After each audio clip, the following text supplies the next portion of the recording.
Halo guys, kembali lagi bersama gue Fadil dari Suka IT. Beberapa waktu lalu gue sempat membahas Ryzen 7 7840HS pada sebuah laptop gaming.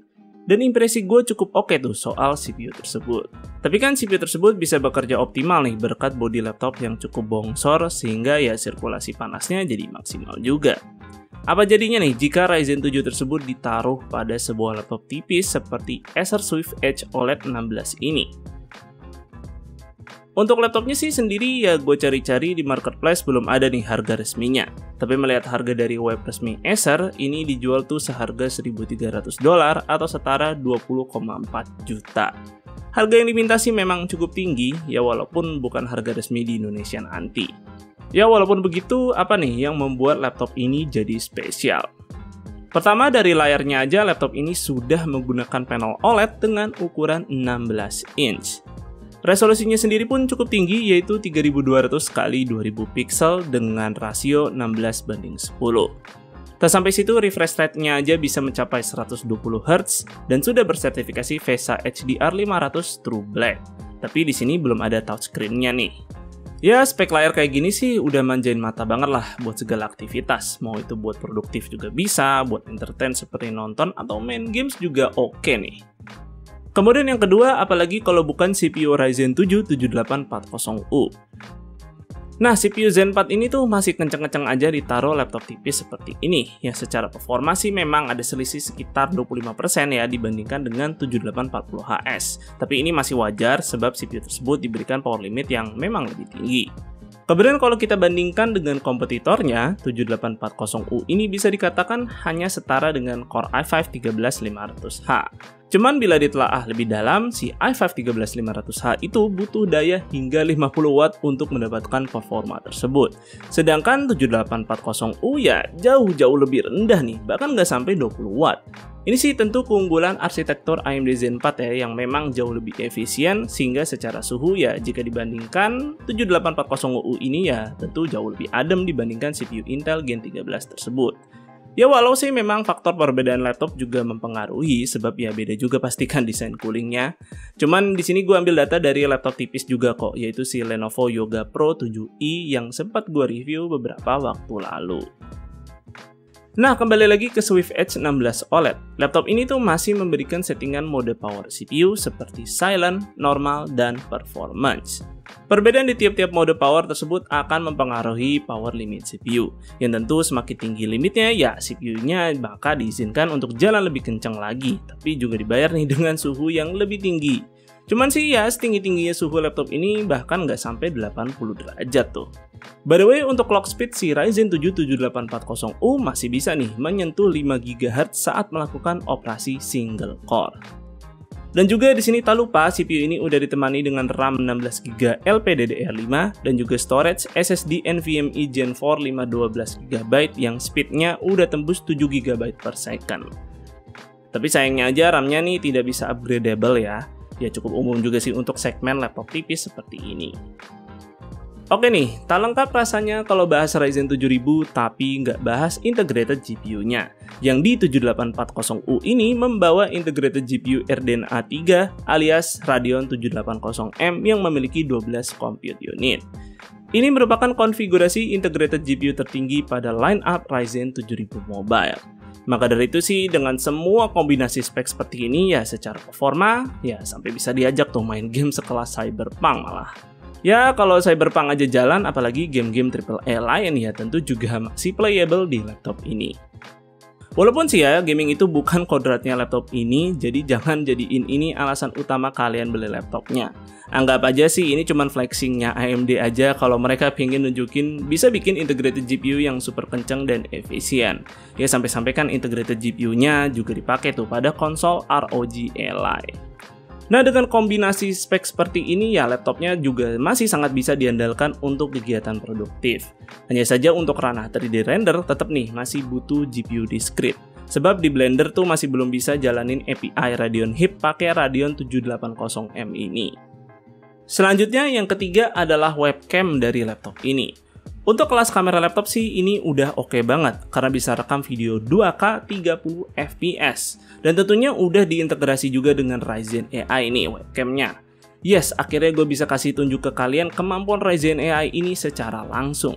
Singkatnya sih, untuk CPU Ryzen 7040 series itu udah nih disematkan chip AI di dalamnya, yang untuk saat ini AMD memanfaatkannya untuk mengolah perekaman video pada webcam laptop. Jadi nih dengan adanya Ryzen AI, kita bisa membuat background menjadi blur, lalu membuat arah pandangan mata tuh seolah-olah mengarah ke webcam setiap saat, dan juga serta auto framing yang membuat webcamnya tuh akan terus berfokus ke wajah kalian kalau misal kalian tuh bergerak mendekati ke arah luar frame. Untuk lebih jelasnya sih kalian bisa lihat nih hasil perekamannya sebagai berikut.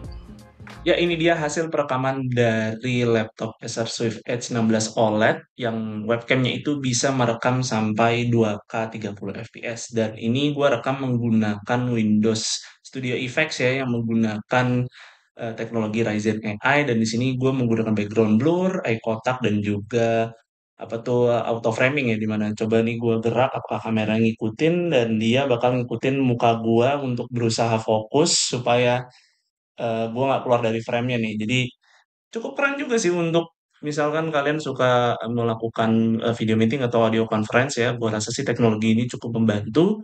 Dan ini bisa kalian enable sih menggunakan software kamera bawaan Windows, dan juga bisa diintegrate juga kalau misalkan menggunakan Zoom atau Microsoft Teams misalnya.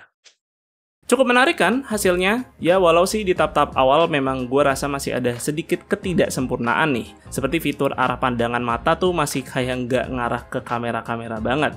Jadi bedanya ya nggak signifikan antara pakai fitur ini atau enggak. Ya semoga aja sih diimprove lagi ya untuk update ke depannya. Oke, itu tadi hal-hal yang bagus nih yang ada di laptop ini. Untuk yang nggak bagusnya ada apa aja nih? Oke, perlahan akan gue bahas sambil ngomongin fitur-fitur lain yang disematkan di laptop ini. Karena gue tadi belum bahas desain, jadi gue bahas dulu nih. Secara desain laptop ini udah ganteng banget lah, dimensinya juga tipis, dan untuk ukuran laptopnya 16 inch tuh bobotnya cuman 1,2 kg aja. Ini sih udah kayak ngangkat laptop-laptop ukuran 14 inch. Tapi untuk melakukan hal ini, Acer pun mengkorbankan build quality dari laptopnya. Secara material tuh hanya menggunakan metal yang terasa sangat tipis di bagian back panel dan juga bagian bawah laptop. Sedangkan untuk permukaan keyboard itu masih berbahan plastik. Sehingga sih secara build quality ini sih jadi nggak mencerminkan nih harganya yang $1.300 tadi. Malah banyak laptop yang jauh lebih baik di harga yang jauh lebih terjangkau. Lalu untuk keyboard di sini sih sudah memiliki LED backlit berwarna putih yang juga kita bisa atur nih tingkat kecerahannya. Lalu untuk trackpadnya juga luas banget sehingga sangat nyaman untuk navigasi. Tak lupa di keyboardnya juga sudah disematkan biometric scan fingerprint yang ikut menyatu dengan tombol power. Kemudian untuk port di laptop ini cukup lengkap sih, ada 2 USB 4 plus juga masih diberikan port HDMI 2.1. Lumayan fleksibel nih untuk display outputnya, yang secara teori kayaknya sih bisa make 3 monitor sekaligus di laptop ini. Selain itu untuk connectivity ada Wi-Fi 6E dan Bluetooth 5.1. Nah untuk sektor speaker di sini laptopnya memiliki 2 buah speaker yang terletak di bawah. Namun secara kualitas sih ini enggak banget sumpah. Buat kelas laptop seperti ini tuh suaranya flat, terus pelan banget walau volumenya tuh dipentokin sekalipun, dan gak ada bassnya sama sekali. Yang bisa gue bilang sih ini kualitasnya mirip kayak laptop entry level 6-7 jutaan sih, serius deh sumpah. Nah untuk daya tahan baterainya sendiri mungkin juga bisa dibilang jadi kelemahan laptop ini. Sebab hanya mampu bertahan 6 jam 37 menit saja untuk streaming video. Gua rasa sih ini karena Acer juga cuman kasih kapasitas baterai yang cukup kecil yaitu hanya 54 Wh. Padahal bodi laptopnya ini cukup besar yang harusnya sih bisa menampung lebih dari itu. Ya mungkin aja sekali lagi ini jadi sektor yang dikorbankan Acer demi mendapatkan bodi yang ringan. Jadi ya harusnya bisa dimaafkan nih kalau chargingnya kenceng. Ya sayangnya enggak juga, karena kita juga nggak bisa berharap banyak dari kemampuan charging laptop ini. Sebab cuma dikasih power adapter 65 watt ber-USB Type-C yang untungnya sih cukup mungil nih ukurannya. Tapi nanti untuk versi Indo mungkin akan berbeda ya, sebab ini colokannya juga beda sih. Lalu dengan charger seperti ini, laptopnya tuh butuh waktu hampir 3 jam untuk full charge. Hadah, ini mah udah setengah daya tahan baterai. Ngecas lama-lama tapi cuman dipakai bentar. Dan ngecas 30 menit tuh cuma dapat 53% aja, serta tidak diberikan opsi sama sekali untuk fast charging pada laptop ini.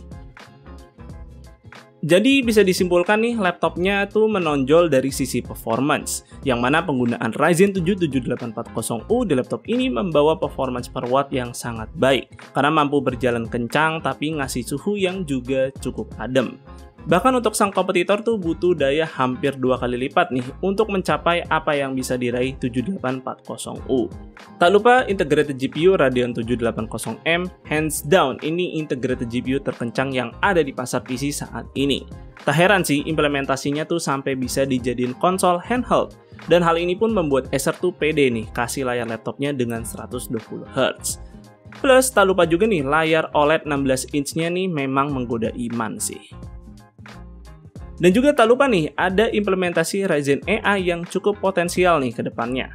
Walau untuk sekarang sih di beberapa sisi perlu adanya improvement.